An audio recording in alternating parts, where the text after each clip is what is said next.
Hello everyone, welcome back to another Xenoverse 2 DLC video. Today the newest DLC trailer just dropped with story details, showcases of the new characters and moves, a brand new map, and details about the new items for our custom characters. So let's break everything down in this video. Firstly, about the story, we see in the trailer that Frieza is going to be the main villain. It seems that Fu tried to corrupt him with the crystal, but Frieza adapted to it and took control of his power. Frieza and Fu look to be working together, but by the trailer, I get the feeling that Frieza ends up betraying Fu and making his own plan. We also see in the trailer that they both manipulate Broly into helping them. He also has a purple aura, which means Fu's powers are having some effect on him. And then they show this epic cinematic of Broly fighting Trunks. And speaking of cinematics, this DLC seems to be stacked with them. Because in the next scene in the trailer, they show Frieza in his new ultra supervillain form, destroying Canton City while looking amazing. And by the way, the destroyed Canton City is a new playable map, which we're going to see more in just a bit. And then the hype gets even bigger because Frieza has control of the Dragon Balls. He is successful in summoning Shenron, and we can see him with the same purple aura and eyes that were teased in the promotional images. And this time, Frieza doesn't wish for galactic control. Instead, he wants to master time itself. And we see him with the same time powers as the Supreme Kai of Time, and he looks amazing with them. And that is where the story part of the trailer stops, and they move into gameplay. Before we look at the new character's gameplay, let me just tell you that this time around I'm really hyped about the story. The plot looks very interesting, the cutscenes look amazing, and this time there seems to be no Goku or Vegeta to help. So for now at least, it looks like it's just the Time Patroller gang to fight this threat, which feels refreshing.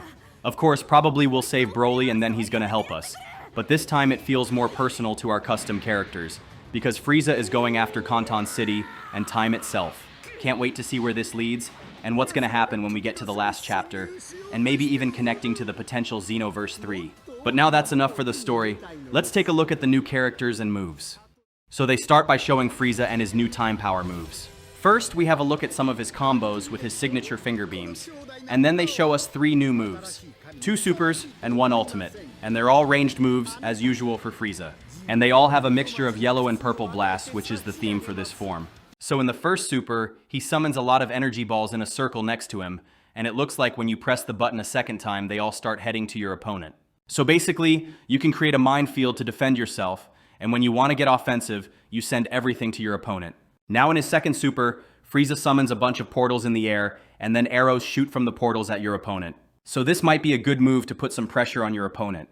The Supreme Kai of Time also has some similar arrows in her moveset, so it is supposed to look like Frieza using some time powers. But the ultimate attack is where he really uses the time powers. This one is basically a reskin of the Supreme Kai of Time's ultimate. First, he locks the opponent in a time bubble. Then he fuses 1 purple and 1 yellow energy ball into a single one. And then he shoots a blast beam. The only difference is that this one ends up in a beam, and the Supreme Kai's version is a giant ball. And of course, this one has Frieza's evil smirk, which makes it a lot cooler. His face animations are one of the best parts of the move. I bet people with God-themed CAC are gonna have a blast with this one. But now let's move on to the Broly showcase. We already had a look at his moves in a previous video, but now we have a great look at his transformation and ultimate in this trailer. If you want to watch me break it down in more detail, watch the video at the top or in the description. So firstly, they show some combos, but then they show this mouth shot move. In the previous scans, we looked that the mouth move was more like a blast. So I think if you don't charge it, it becomes this small bullet, but then if you charge the attack, it becomes a beam attack. Now here we have his epic new Super Saiyan transformation. Guys, it looks just like the movie. First he grabs his head in rage, and then those red eyes with the breaking pupils. It looks just amazing. Not even the Sparking Zero animation has that much detail. If they really make a Xenoverse 3, I hope they update every transformation with anime-accurate transformations like this. And finally, they showed his ultimate, which is this giant green ball. Not much to talk about here. I think this is just the end of the animation, though. Because just like the Spirit Bomb, it should take a bit more time to charge up the ultimate. Now here we have a look at what else is coming. First, there's 3 parallel quests. We don't know too much about each one.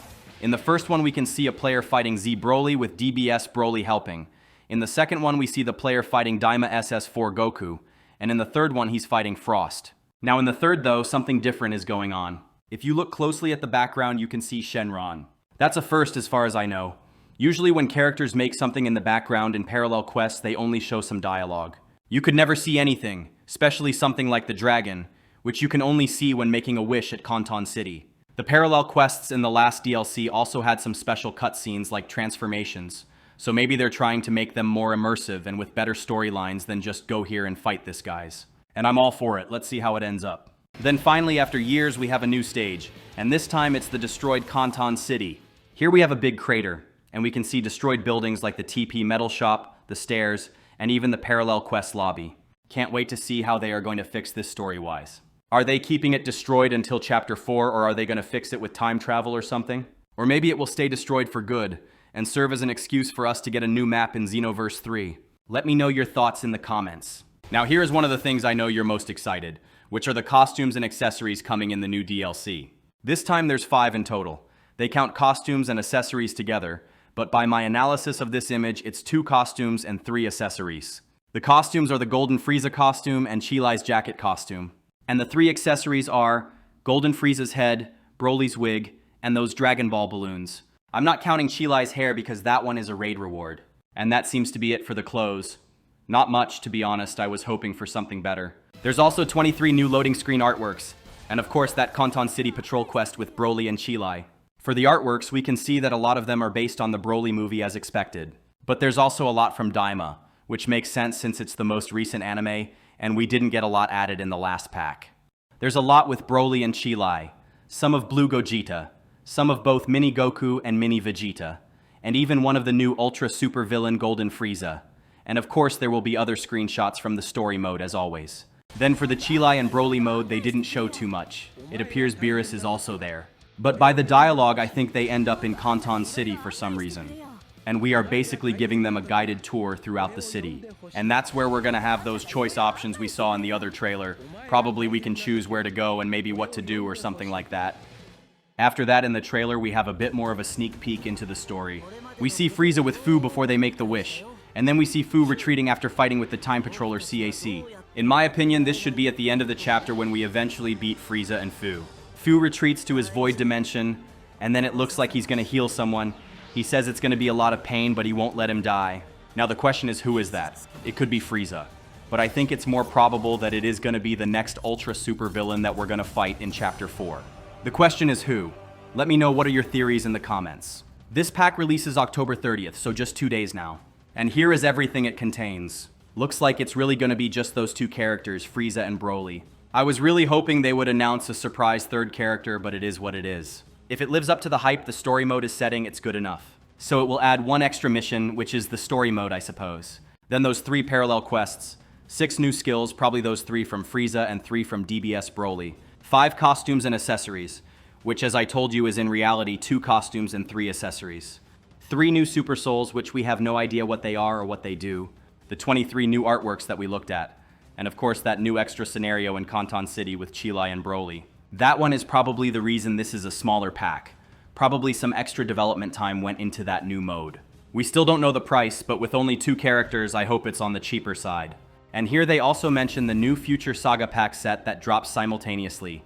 It will include Chapter 1 to 4, and it seems you will be able to buy it also on October 30th when Chapter 3 releases. So of course, Chapter 4 is still going to take a while, so if you buy this one, you're kind of pre-ordering it. However, if you buy this pack, I would assume it becomes cheaper than buying all 4 chapters separately. At least that's what happened with the previous pack sets. And actually, I was already wondering why they didn't do the same for the Future Saga. But well, here it is. And the trailer ends with this teaser of Chapter 4, which shows a black hole in a time rift. If you have any idea of what this means, let me know in the comments. Hope you enjoyed my analysis. If you did, please subscribe and drop that like for more videos like this. Thank you so much for watching till the end, and until next time.